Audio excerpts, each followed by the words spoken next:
Bonjour Laura, merci d'être présente avec moi. Comment ça va? Salut Elliot, ça va et toi? Très bien.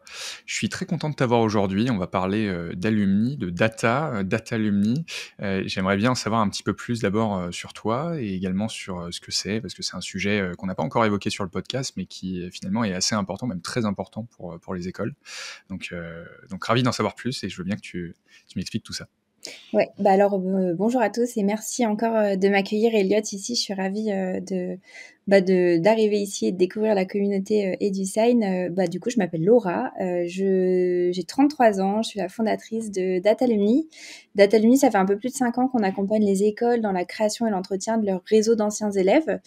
Moi, là-bas, je suis pas du tout de ce milieu-là. Je suis juriste, donc j'ai fait du droit, j'ai fait de la propriété intellectuelle, un petit peu de fusion-acquisition.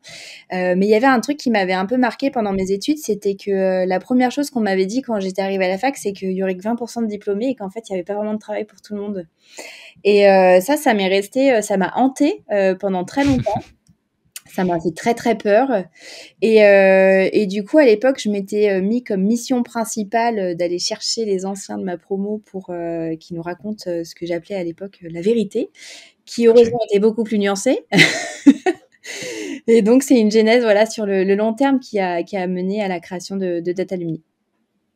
OK. Et alors pourquoi tu t'es lancé là-dedans et pas dans autre chose? Comment tu passes de, juriste à créer une boîte tech? Ouais, en fait, il n'y a pas vraiment eu d'avant-après. Il y a eu une première expérience quand j'étais étudiante où on avait monté un journal dont la mission était de à la fois de décrypter l'actualité juridique, mais aussi de présenter les différents métiers. Donc en fait, moi j'étais cette fille dans la fac qui était hyper investie dans les assos, où j'organisais des soirées métiers, Ouais. je faisais venir des huissiers, des notaires avec mon sac à dos. Enfin voilà, c'était vraiment mon truc de faire ça. Donc j'ai toujours eu un petit peu ça dans le sang. Donc c'est vrai que quand je me retrouvais enfermée dans mon bureau du CAC 40 à faire des contrats, je regardais par la fenêtre et je me disais bon j'ai l'impression que mon quotidien il est pas orienté au bon endroit. Donc c'est comme ça que petit à petit en fait je me suis lancée dans l'aventure entrepreneuriale qui en fait était déjà on va dire les prémices étaient déjà là pendant que j'étais étudiante avec tout ce qu'on bricolait avec notre journal. Et alors c'est quoi le problème ou en tout cas, le sujet que vous adressez? Parce que les alumni, c'est un peu vaste. Moi, je me dis: «OK, c'est les anciens élèves», mais heu, de quoi ils ont besoin? Pourquoi on a besoin d'interagir avec eux? C'est quoi le besoin peut-être des étudiants, des alumni, de l'école? En fait, il est multiple. Généralement, quand on s'intéresse aux anciens, il y a plusieurs intérêts stratégiques. Le premier, c'est celui de faciliter l'insertion professionnelle et l'orientation des diplômés parce que l'ancien, OK. il va avoir cette faculté assez naturelle à aller rechercher parmi les élèves de son école parce que quand on dit être formé à la même école, voilà, c'est pas pour rien. Ouais. Il y a ça, c'est le premier levier. Le deuxième, plutôt école, c'est vrai que l'alumni, c'est un vrai argument de réputation, d'attractivité, parce que qui dit grande école dit grand réseau et vice-versa. Mais aussi attractivité, parce que si j'arrive à garder le lien avec mes anciens, que j'arrive à prouver que j'ai des success stories qui sortent de ma formation, je vais évidemment inspirer confiance pour les nouveaux, peut-être inspirer des idées de carrière qui seraient pas forcément naturel chez un lycéen et rassurer le parent. Donc ça, c'est vraiment aussi un truc important en termes de notoriété. L'alumni, c'est aussi potentiellement le futur enseignant de l'école. Donc, faut pas OK, oublier ouais. qu'aujourd'hui, dans les Ça écoles, arrive souvent ça? ouais, c'est hyper fréquent. En fait, il y a quand même eu un changement de paradigme assez important avec les écoles privées en France où on est passé de professeurs professionnels dont le métier était d'enseigner plein de matières et ils étaient à temps plein dans les écoles à aujourd'hui, on a des professionnels consultants qui vont faire des heures de cours. Donc super bien, formation très terrain, très pratique pour les étudiants, mais qui dit professionnel dit turnover et dit masse quand même considérable à renouveler chaque année d'intervenants. Donc c'est vrai que les anciens, c'est un vrai levier d'un point de vue recrutement qui est intéressant, surtout qu'ils connaissent l'école, donc c'est plus facile de les onboarder. Et ensuite, l'alumni, c'est aussi évidemment quelque chose de réglementaire, puisque si vous avez des titres RNCP, vous êtes obligé de prouver que vous insérez au métier que vous avez promis dans les plaquettes. Et donc, OK. ça, il faut bien avoir contact avec les anciens pour savoir quels C'est quoi? Il faut mesurer? C'est des sondages du coup derrière? Enfin des questionnaires qu'on va leur demander de remplir? C'est autre Exactement. chose? En gros, Ouais, en France, quand on a une formation, on doit, envoyer des questionnaires, qui s'assurent que mon diplômé, il a trouvé un emploi dans les métiers attendus par la formation. Et il y a des OK. normes, en fait, il y a un questionnaire à 6 mois, parfois à 12 mois, parfois à 24 mois, parce que, en fait, on vient étudier que, la formation, les besoins de la formation sont bien remplis. Je te donne un exemple, quand, j'ai un master, typiquement, avant, il y avait des masters qui s'appelaient directeur des ressources humaines. Voilà. Ça, Ouais. ces intitulés-là, ils ont un petit peu disparu parce qu'effectivement, quand on sort de master direction des On n'est pas ressources, directeur. on n'est pas directeur des ressources humaines. Donc, comment on fait quand j'ai une école et que j'ai ce titre, enfin, en tout cas, que j'ai affiché ce titre-là? Je vais faire une enquête à 6 mois, mais je vais aussi la poursuivre à 12, 24 et 36. Bon, on peut dire que si à 24 mois, j'arrive à avoir des DRH, j'ai quand même répondu à mon objectif. Donc, voilà un petit peu ce qu'on va faire aussi avec les anciens. Donc, ces enquêtes, elles sont cruciales parce qu'elles conditionnent la possibilité pour les établissements de bénéficier de fonds publics et donc de faire financer leur formation D'accord. par des OPCO, par des établissements publics, etc. OK. Donc on se retrouve avec un besoin, des étudiants de contacter ces alumni. Pour l'école, il y a clairement un besoin donc, de financement finalement, Ouais. c'est ça le sujet. Et pour les alumni? Et ben, pour les alumni, c'est aussi, en fait, c'est un moyen de favoriser la cooptation, entre membres, donc de s'élever, dans un réseau privé, hein, voilà, ça fait des millénaires, qu'on fonctionne par petits réseaux. Donc c'est vraiment, grandir, faire de l'apprentissage entre pairs, et partager des informations, sectorielles. Parce que, par exemple, quand j'ai des écoles là, on va lancer une école qui est spécialisée dans le packaging. Bon, bah, il y en a pas 50, hein, des écoles dans le packaging. Donc ça veut dire Oui. que, tous ceux qui sortent de là, ils ont des gros postes dans le retail, ultra spécialisés. Donc ils ont un intérêt qui est, évident à rester en contact ensemble parce qu'ensemble, ils recrutent, ils se conseillent des personnes, ils se conseillent des prestataires et donc ça contribue, au réseau. Et puis je pense qu'il faut pas non plus négliger le fait qu'il y a beaucoup de gens qui, ont envie de contribuer positivement, à la société et que en fait l'alumni, c'est aussi celui qui peut venir tendre la main à un étudiant pour l'aider dans ses questions d'orientation et d'insertion professionnelle. Parce qu'en fait, je pense que pour tout le monde, ça a été un peu, Un peu flou à un moment ou à un autre, ouais. ouais, c'est fou, c'est des peurs, c'est: «Est-ce que je vais trouver un emploi?» Puis on n'est pas tous égaux face à l'insertion pro, face à voilà, l'égalité des chances, c'est quand même un peu un mirage encore en France. Donc, je pense que tout le monde est conscient que, je peux donner du temps facilement à un jeune et avoir un impact très fort sur sa carrière.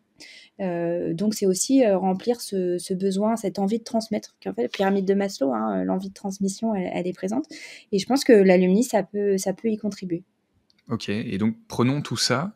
Pourquoi aujourd'hui, je mets pas tout le monde dans un WhatsApp et je dis: «Allez débrouillez-vous, parlez entre vous, c'est bon, vous avez un groupe, vous avez un réseau». Pourquoi on a besoin d'une plateforme? Qu'est-ce que ça apporte? Bah, en fait, la plateforme, elle vient, professionnaliser, les échanges. Déjà, c'est un endroit où je vais pouvoir, diffuser des contenus. Donc, il y a une partie blog, il y a une partie création d'événements. En fait, c'est un multi-outil où on peut créer, des choses, un peu plus que textuelles sur un WhatsApp. Donc c'est un support. OK. C'est aussi un endroit où je vais avoir comme un mini LinkedIn privé avec des profils que je peux contacter. Ça, il y a aussi un côté de, je suis proactive dans le contact des personnes. Je vais pas, recevoir de l'information en descendante que j'aurais pas forcément sollicitée.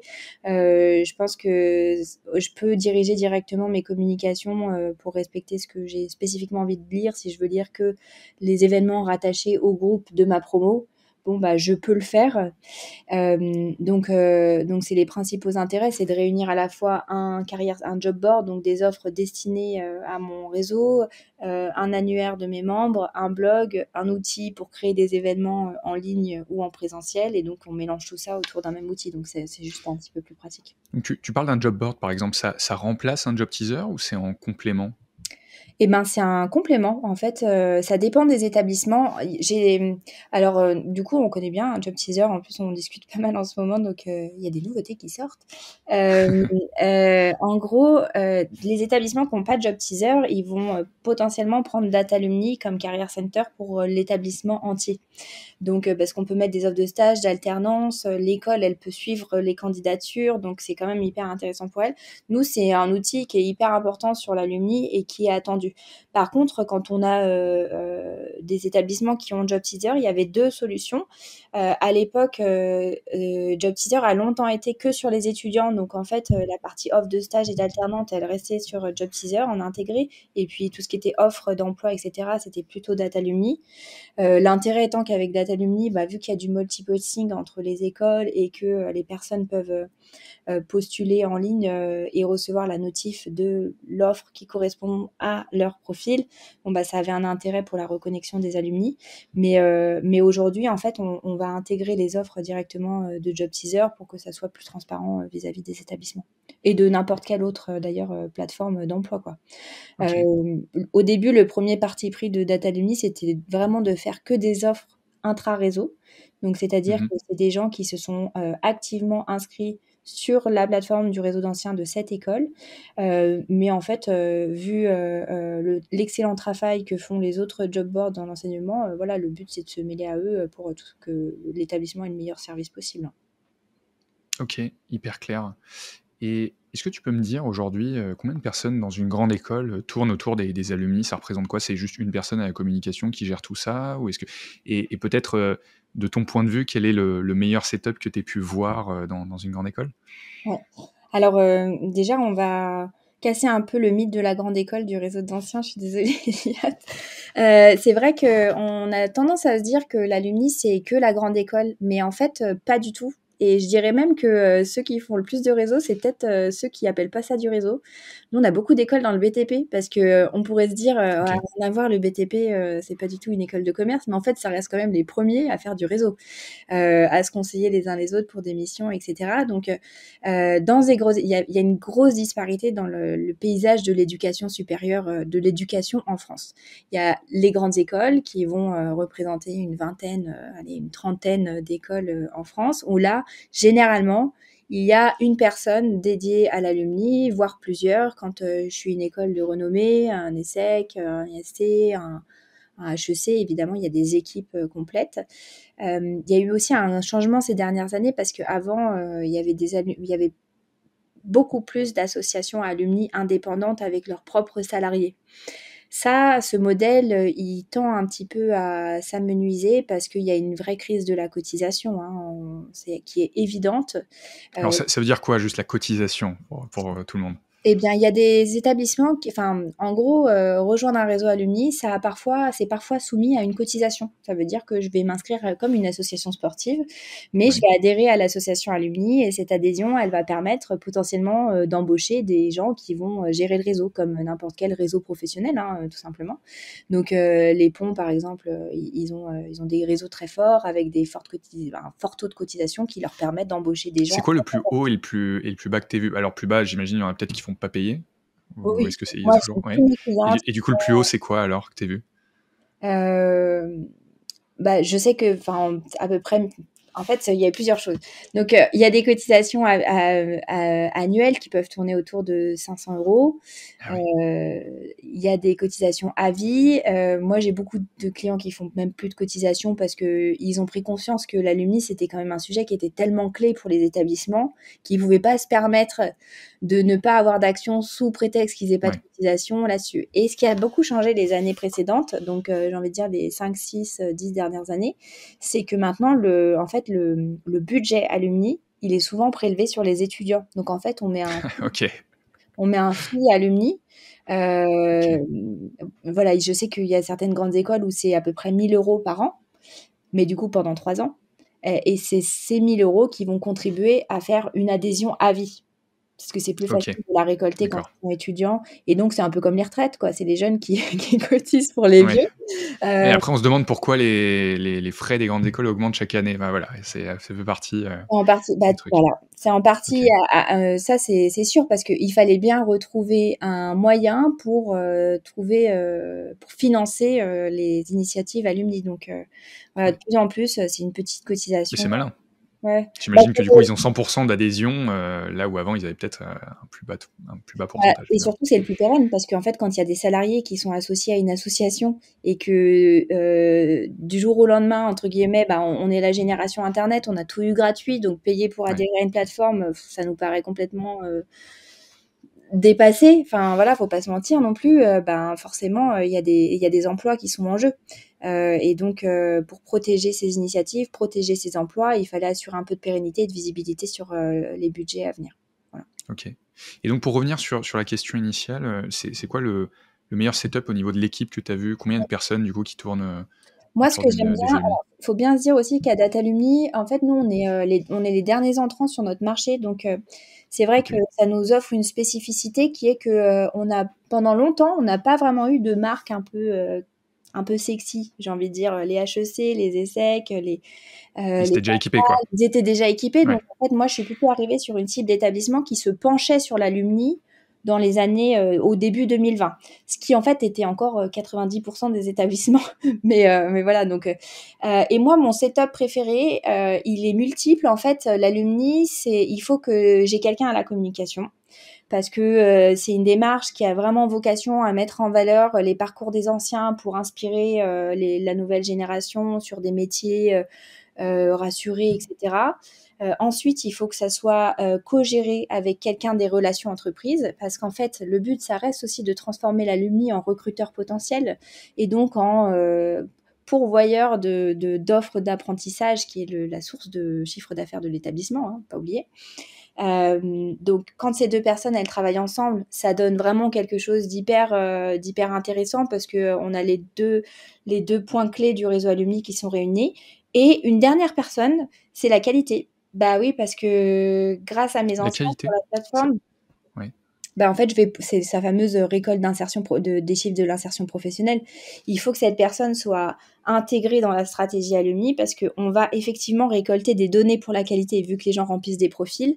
Donc, il faut bien qu'elle ait un petit peu les mains dans le cambouis pour qu'elle envoie l'enquête au bon moment et que l'enquête à 6 mois serve les relations entreprises pour dire «Ah, t'as vu, Elliot, il bosse à Uduside, en plus il est devenu chef d'entreprise, viens, on l'appelle pour savoir s'il veut pas prendre des alternants». Donc, en fait, c'est un peu le chemin qui doit être fait entre ces trois personnes clés à l'établissement. Évidemment, quand on a une personne dédiée à l'alumni, c'est encore mieux.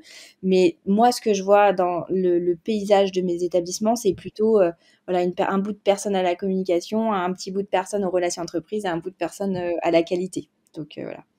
OK. Et si tu avais un message à faire passer, alors aux grandes écoles ou aux plus petites, par rapport à comment mieux gérer leur réseau d'alumni, ça serait quoi? Peut-être prendre une plateforme déjà et puis après?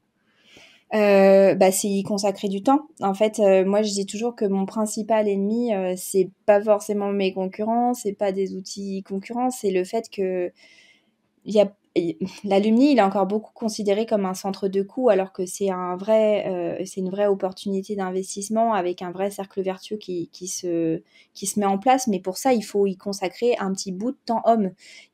C'est pas le tout de rajouter une casquette à ma respocom et à ma responsable relation entreprise si elle a 0 bande passante pour faire de Ouais. l'animation de communauté. Il va rien se passer d'incroyable. Donc, il faut quand même du temps homme qui est mis dessus. Une demi-journée à une journée par semaine, ça peut suffire en soi. Mais par contre, il faut au moins ça, en effet, pour que ça marche. Mmh. Et c'est vrai que dans les établissements, bah, leur premier métier, c'est d'enseigner. Leur deuxième métier ex aequo, c'est de remplir les classes. Mais du coup, l'alumni, en fait, c'est pas, ça contribue à tout ça. C'est pas et après, une fois que j'ai fait, je m'occupe de l'alumni. Voilà, faut un petit peu inverser la tendance pour le réintégrer dans une stratégie globale et je pense que c'est ça qu'il faut faire. Hyper intéressant. Mais donc sur cette demi-journée ou journée que je vais accorder, à mes alumni, ou en tout cas pour entretenir ce réseau d'alumni, donc tu parlais d'entretenir la communauté, quel type d'activités sont les plus efficaces si l'objectif, pour moi, c'est parce que l'objectif business, ça va être, tu l'as dit, hein, pour une école, de recruter plus. Donc, est-ce que c'est plutôt d'animer une communauté, d'échanger avec les personnes? Est-ce que c'est faire des événements? Est-ce que c'est communiquer plus largement? Qu'est-ce que tu as vu qui marchait bien? Bah, c'est un peu tout. Nous, ce qu'on aime bien recommander, en fait, on aime bien donner des objectifs qui sont réalistes et atteignables à tout le monde. Et évidemment, si on fait plus, ça peut être que mieux.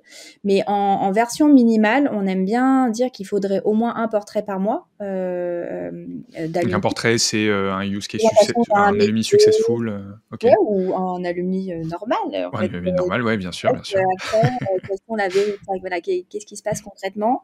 Donc c'est au moins un portrait, c'est une newsletter sur l'actualité de mon réseau. Nous, les newsletters, elles sont vraiment pas mortes hein, dans le secteur alumni. On est sur des taux d'ouverture autour de 50% quand même à chaque fois Ouais, qu'on en OK. envoie. Donc, ça montre bien qu'il y a un petit intérêt. C'est aussi du temps pour aller creuser avec les carrières de mes anciens et les rappeler pour savoir comment ça se passe les recrutements dans leur entreprise. Et après, si on peut faire un événement trimestriel où ça peut être une masterclass sur ils ont fait l'école X, regardez ce qu'ils sont devenus, ou alors découvrir l'impact sur nos professions de l'arrivée dans l'IA, ou alors tout simplement les convier à ma soirée de remise de diplôme. En fait, il y a plein d'opportunités où on peut faire revenir les anciens, les rappeler pour qu'ils participent au jury. Ça, c'est souvent des besoins aussi des écoles de Ouais. constituer des jurys pour les diplômes. Donc en fait, voilà, c'est un petit peu organiser ça entre une newsletter par mois, un portrait par mois et un événementiel, si possible, tous les 2 mois où je vais faire mélanger entre masterclass, conférence et apéro, hein, parce que en fait, les gens, ils veulent se voir. Et après, la cherry on the cake, nous, on fait beaucoup de mentorat. Donc, en fait, on les incite à créer des programmes de mentorat parce que les anciens sur notre outil, ils viennent se signaler comme étant disponibles pour parrainer un étudiant en cours de cursus ou un ancien, en fait. Chouette. Et donc là, pour moi, le Respo Alumni, il va avoir pour rôle d'aller présenter correctement le mentorat dans les classes, parce que quand j'ai 18 ans, contacter, entre guillemets, un vieux que je connais pas, c'est quand même pas tout à fait naturel, on va pas se mentir.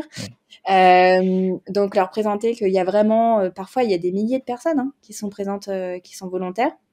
Donc, aller leur présenter l'initiative, aller les aider à dire ah bah t'as vu, oui, t'es dans le droit, bah regarde là il y a une magistrate, elle est disponible, vas-y clique et puis vous allez échanger, ça peut être trop intéressant.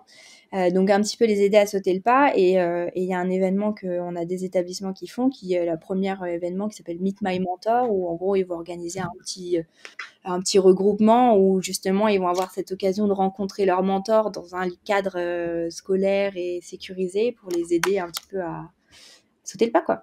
Donc, Ok, donc j'entends communication hyper important, quelques événements, et puis les mentors, du coup, qui font la différence. On ouais. revient à l'humain à la fin quand même, à la fin de la journée. Je me demande, est-ce que Datalumni est un petit peu à l'international ou pas? Et ou autrement, est-ce que tu as regardé ce qui se faisait à l'international, et est-ce que tu vois des différences sur la gestion des alumni? Ouais, alors nous, on est à l'international, on est un petit peu dans des pays pays francophones européens, mais on a pas mal de finales d'établissements africains qui nous sollicitent. D'accord. Donc, voilà, Sénégal, Bénin, Gabon, Côte d'Ivoire, voilà, il y a quand même des choses qui se déploient. Moi, ce que je vois, c'est que, en effet, après, il y a évidemment les États-Unis qui sont les kings du réseau Alumni parce Oui. que Et ils ont alors, ça. qu'est-ce qui change là-bas, aux États-Unis, par exemple? Je pense qu'ils ont un sentiment du payback qui est plus important. Donc, Ok. nous, en France, on n'est pas très reconnaissants. Enfin, on n'est pas des personnalités qui sont de base très Oui. reconnaissantes. Non, mais c'est vrai, hein, il y a peu de gens qui arrivent à être grateful en fait vis-à-vis de l'éducation qu'ils ont Oui. reçue. On est des gens qui sommes assez critiques, je pense, et c'est l'une des raisons pour laquelle le réseau c'est moins fort chez nous pour le moment. Et en même temps, je crois qu'on est l'un des premiers pays sur LinkedIn. C'est drôle, hein? Donc, on fait du réseau, mais différemment, voilà. Donc, alors qu'aux US, ils ont ce truc de payback et ils ont ce truc de j'ai réussi et j'ai besoin de le montrer, envie de le montrer aussi. Ah, d'accord. Tu vois? Ok. Alors Donc que c'est un peu show-off finalement quand même. Ok. ça y contribue, Ouais. de toute façon, nous, c'est moins le cas. Donc il y a cette différence et en Afrique, ça marche hyper bien, c'est incroyable. C'est nos plateformes qui ont le plus de taux d'interaction. Ok. Et tu penses que là c'est quoi? C'est pareil, c'est culturel? Ils ont envie de rendre plus l'appareil? Je pense que c'est culturel, je pense qu'il y a aussi le fait que, il y a les gens qui font des études supérieures en Afrique, ça reste une élite, une petite élite. Donc, il y a des microcosmes. Il y a aussi le fait qu'il y a beaucoup de diaspora. En fait, ils partent dans d'autres pays, souvent. Et donc, ils se retrouvent Hmm. dans d'autres cercles et ils se rapprochent. Enfin, c'est que tout le monde a sa communauté d'expats. Quand on quitte un pays, on va forcément être attiré par ce qui se passe voilà, dans notre ambassade. En fait, c'est pareil pour eux. Il y a des diasporas qui se créent, donc avec des liens plus proches. Parce que quand on quitte un pays pour en rejoindre un autre, d'un point de vue professionnel, on devient forcément un petit peu plus proche de ses compatriotes dans la même situation. Donc je pense que c'est ça. Il y a le côté élite et il y a le côté Ouais, je pense qu'ils sont meilleurs au réseau que nous. OK. Et si on revient un petit peu sur la technologie, aujourd'hui, donc vous appelez quand même Datalumni, j'imagine que la tech, c'est important. Il y a l'IA qui arrive, qui va peut-être permettre de traiter, plus de techno. C'est quoi les prochaines innovations, les technologies qui t'intéressent, qui vont contribuer à améliorer l'expérience, autour des alumni? Bah, il y en a plein. On a une feuille de route, qui est très, très longue. Mais, en effet, c'est, bah, étudier comment, l'IA peut nous aider, à renforcer, la mise à jour de données, envoyer les bonnes enquêtes au bon moment aux bonnes personnes, les inciter à avoir toujours plus d'interactions, répondre, mieux cerner le besoin des alumni aussi pour pouvoir, répondre à leurs envies. Il y a un sujet sur identifier les personnes en recherche d'emploi et qui sont vraiment en difficulté bah, pour que les écoles, elles puissent les aider. Parce que souvent, il y a cette histoire d'incompréhension, avec, des jeunes diplômés où ça a quand même et c'est quand même dur en ce moment pour les jeunes diplômés, qui sortent d'école et Ouais. qui trouvent pas d'emploi. Voilà, il y en a beaucoup qui ont fait 3 ans d'alternance et qui se retrouvent un peu à déchanter, avec du coup une forte rancœur qui se met en place. Bon, bah, il y a des choses à faire là-dessus. Donc, je pense qu'on a un sujet sur comment identifier ces personnes-là, pour, d'urgence, les aider, à s'insérer, quoi. Donc, et puis il y a eu ce mirage de l'auto-entrepreneur en fait, que beaucoup ont et qui fait un petit peu déchanter pas mal, la nouvelle génération. Donc voilà, il y a des sujets de détection, de situations de personnes en recherche d'emploi pour, les aider à mieux s'insérer. Et puis après, bah, il y a des sujets, nous en fait, on a un outil qui est dense parce qu'il y a job board, il y a des stats, il y a Ouais. un module événement, il y a un blog, il y a un annuaire. On s'est lancé dans un truc et en fait, toutes ces parties-là, elles méritent d'être développées et d'accueillir un peu d'IA pour faciliter des choses. Tu vois, je te parle par exemple de job board. Il y a bien un moment où il va falloir qu'on fasse un SaaS pour améliorer les candidatures qui sont envoyées par les jeunes aux entreprises. La qualité, bon bah, on a un certain degré de récolte de data, on a une partie de data vise, mais en fait, on peut faire tellement de choses avec cette data. Si on arrive à les croiser entre les établissements pour vous dire, bah voilà, regardez votre état de, et voilà un petit peu ce qui fait sur votre moyenne, voilà les bonnes pratiques ici. Enfin, je pense que en fait, c'est indéfini si on veut. OK, Surtout donc améliorer Valentin. les process, essayer de Déjà mon trouver les CTO en train de points, parler. S'il écoute ce podcast, Valentin, je te jure qu'on ira step by step. et tout à fait, il faut, vous donner un petit peu de temps à tout ça. Hem, OK, bah, écoute, c'est hyper intéressant et j'aimerais juste revenir sur un petit point, avant qu'on passe aux questions de la fin. Tu disais que les réseaux d'alumni aujourd'hui, c'est pas que pour les grandes écoles. À quel point c'est pour les petits? Jusqu'à quelle taille, hein? Est-ce que, si je suis un peu un organisme de formation, ça a du sens d'avoir un réseau d'alumni de ton point de vue? Alors moi, je pense que ça a du sens d'avoir un réseau alumni à partir de 150 apprenants. Mais c'est aussi une question de coût, hein, parce qu'en fait, c'est des outils qui Ouais. ont quand même un coût, non négligeable. Les abonnements sont à partir de 2 500 € l'année, donc c'est accessible et en même temps, bah, il faut quand même les avoir, les 2 500. En plus, il y a du setup. Donc voilà, pour moi, c'est vraiment ça. Et quand je dis petites écoles, c'est pas forcément petites écoles en taille, mais on va dire, je prends l'inverse de ce qu'on appelle la grande école. Mais typiquement, nous, on a beaucoup d'écoles avec des gros volumes, mais auxquels on ne penserait pas forcément pour faire de l'alumni. Par exemple, le sanitaire et social, j'ai des établissements qui ont plusieurs milliers d'apprenants. Mais c'est sûr que quand on pense au sanitaire et social, quand on pense à l'alumni, on ne pense pas forcément au sanitaire et social. C'est pareil, les CCI, deuxième plus gros formateur de France. Bien sûr. Et donc voilà, c'est un petit peu tous ces établissements qui ont le réseau qui est important pour eux aussi. Surtout vu la OK. concurrence en fait, l'alternance, voilà, les années 2020 ont été fastes et fortes en mouvement pour le secteur de l'enseignement. Donc, il y a énormément de nouveaux entrants qui sont arrivés avec, des écoles qui sont parfois, de plus en plus souvent détenues par des fonds d'investissement, donc avec des moyens et des méthodes ultra professionnelles. Et en face, quand, je suis, un établissement, pas armé, c'est compliqué, ouais, il y a OK, des donc enjeux. peut-être que les universités publiques vont se mettre à jour petit à petit. Non, non, peut-être pas ce côté-là, on va quand même pas. Tu as abusé quand même, Elliot, hein.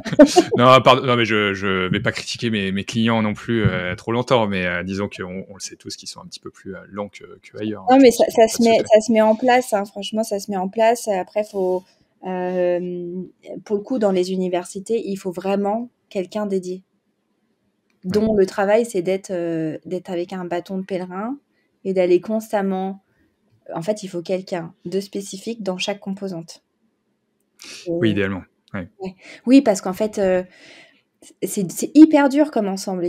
Chacun a ses intérêts propres. La coopération, elle est quand même pas tout à fait Bien bien sûr, faite mais dans on les voit bien la différence universités. d'une université de médecine et de l'avocat, ça va pas être tout à Ça n'a fait la rien à même voir. chose. Donc, Ça n'a rien à voir. c'est Et je vraiment- pense qu'il faut accueillir les différences de chaque composante et que chacune prenne conscience de l'importance de l'alumni.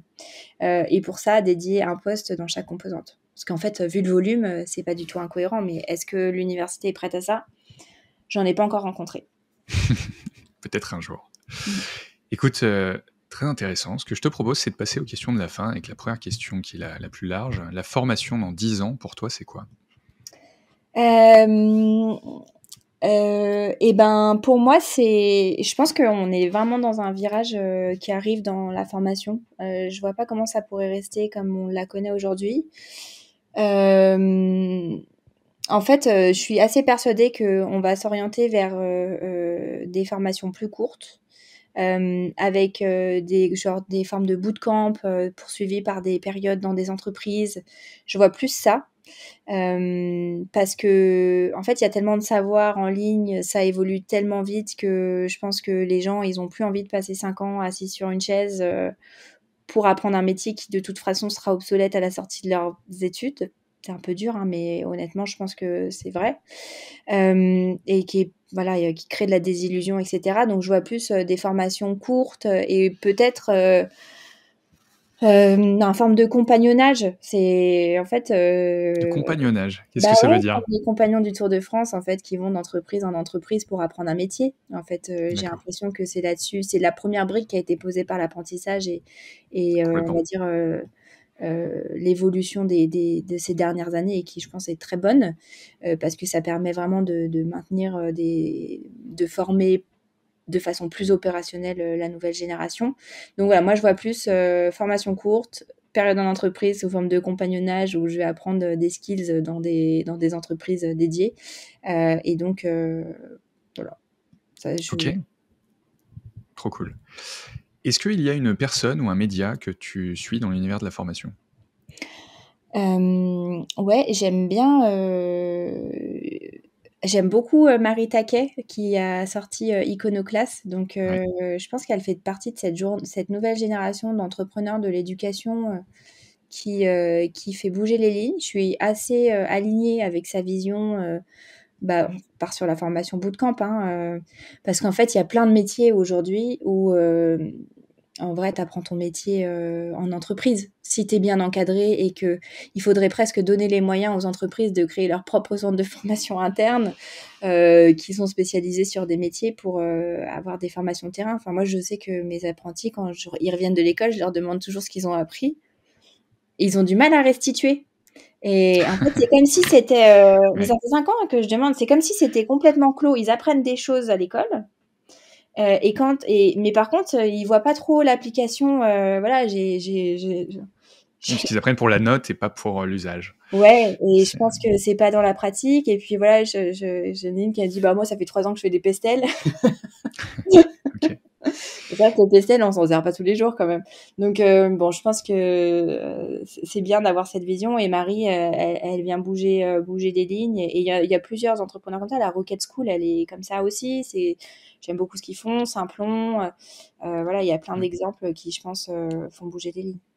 Ouais, et Marie a bien la patate pour envoyer là-dessus. Il y a eu un épisode donc avec Cyril d'ailleurs qui était le premier épisode du podcast pour ceux que ça intéresse et également avec Marie si jamais vous voulez aller écouter ça et en savoir un petit peu plus. Est-ce qu'il y a un outil plutôt digital que tu aimerais partager? Dans la formation, En formation euh, ou que tu utilises de manière générale que tu as envie de partager? euh, euh,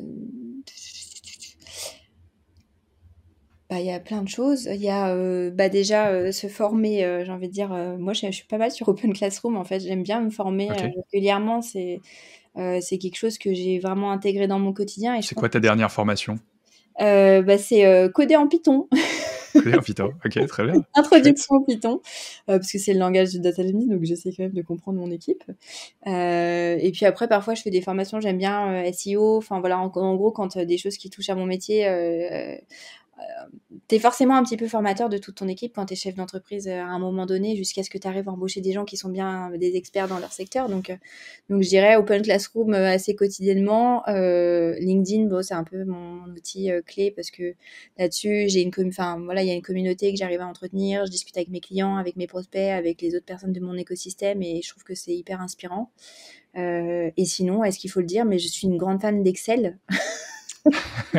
Je fais Non, il partie faut pas le dire. je fais partie de ces personnes qui font des tableaux à peu près pour tout, même voilà, prévoir mes vacances. OK, ça marche. Est-ce qu'il y a un livre que tu as sur ta table de chevet? Ouais, en fait, j'en ai un qui est. C'est marrant, j'ai cherché longtemps un livre en rapport avec la formation, absolument pas du tout. J'en ai un que j'aime bien qui s'appelle Journal intime d'un touriste du bonheur. OK. Je vous le conseille parce que franchement, c'est très drôle. C'est l'histoire d'un trader qui a un grand moment de réalisation et qui se rend compte que sa vie, elle n'est pas du tout alignée avec ses valeurs. Ce qui parle beaucoup à notre génération, hein, la recherche de sens, elle est Ouais. assez connue. Et il part en expédition, euh, une exploration de beaucoup de techniques de méditation, de conscience de soi, et c'est très drôle. Parce que c'est pas du tout, voilà, il prend ça avec beaucoup d'humour Parce qu'au parce que début, ça devait faire un gros changement, j'imagine, et c'est il en énorme, rigole un peu, quoi. Oui. énorme. Et en fait, il OK. expérimente, il part dans un voyage initiatique où il se dit, je veux tout essayer. Avec le plus d'ouverture possible et il se retrouve dans des situations, c'est vraiment très drôle. Et je pense que ça peut nous remettre aussi assez bien parfois de nous remettre les pieds sur terre sur voilà pourquoi est-ce qu'on est là, pourquoi est-ce qu'on fait ça, quelles sont nos valeurs et comment bien les garder en tête pour pas dérailler à un moment où on se dit en fait je suis plus du tout alignée et le dérapage arrive bientôt quoi. Donc je vous recommande, il est assez inspirant. OK, génial. Écoute, on arrive, au bout, Laura. Est-ce que tu peux me dire où est-ce qu'on peut te trouver? Et puis après, on aura un dernier mot. Eh ben, volontiers, vous pouvez me trouver sur LinkedIn, donc Laura Lisée, et puis sur notre site internet datalumni.com. Si vous avez un besoin sur les alumni ou même sur les enquêtes d'insertion professionnelle, parce que c'est aussi une activité qu'on fait à Datalumni dans le cadre de notre métier, n'hésitez pas à me contacter, ce sera avec plaisir. Super. Est-ce que tu as un dernier mot pour clôturer ce podcast? Et avant ça, merci beaucoup d'être passé, parce que c'était vraiment super intéressant d'écouter, tout ça sur les alumni. Non, merci à tous d'avoir écouté jusqu'ici. Oubliez pas d'investir dans vos alumni. C'est vraiment important. Sachez que vous êtes un moment très important dans la vie de quelqu'un en tant qu'établissement. Donc, vous êtes certainement les années dont il se souviendra toute sa vie. Donc, gardez bien ça en tête qu'il y a de l'affection et l'affection, ça se préserve et ça s'entretient. Génial. Sur ces belles paroles, merci encore et puis à la prochaine. Merci d'être. Au revoir.